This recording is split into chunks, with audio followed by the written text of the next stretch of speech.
Асел Садыркулова 3 күн мурун 10 айлык баласынын дене табы көтөрүлүп, жөтөлү күчөгөндүктөн жогуштуу оорулар бөлүмүнө келип жаткан. Дарыгердин көзөмөлүнөн соң баланын абалы жакшырып калганын айткан Садыркулова ооруган баланы өз алдынча үйдө дарылабай, дарыгерге көрсөтүү керек экенин түшүндү. Үйдө да 3 балам бар, негизи 4 балам бар. Бул эң кичүүсү грипп болгонбуз.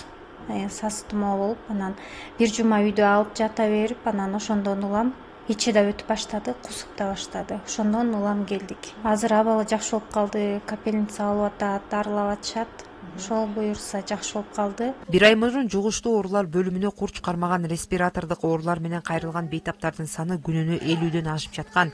Бүгүнкү күндө жугуштуу оорулар бөлүмүндө 39 оорулуу бар болсо, алардын 29у сасык тумоо менен жабыркаган жаш балдар. Ал эми калгандары ар кандай оорулар менен кайрылгандар. Азыркы көбүнчө кайрылып аткандар көбүнчөсү осложненный форма менен келип атышат. Жөтөлү аябаганда күчөгөн, пневмонияга айланып кеткендер. Бул ОРВИни алдын алуу үчүн көбүнчө витаминизированный тамактарды ичиш керек.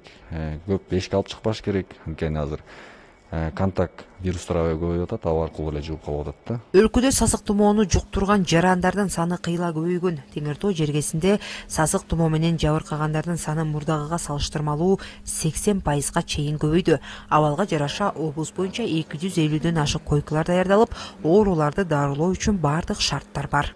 Вирус дагы мындай мутация болуп, жылдан жылга өзүн дагы приспособиться этип атат. Анан бир башкача да бир грипп жүрүп атабы деп ойлоп атабыз да.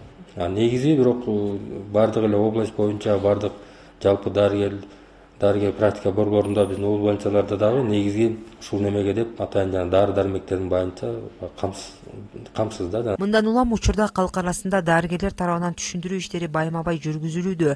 Эгерде балаңыз же өзүңүз тумоолоп калсаңыз, көпчүлүккө аралашуудан сак болуңуз. Мындай кадам менен сиз өзүңүздү жана өзгөлөрдү дарттан сактай аласыз.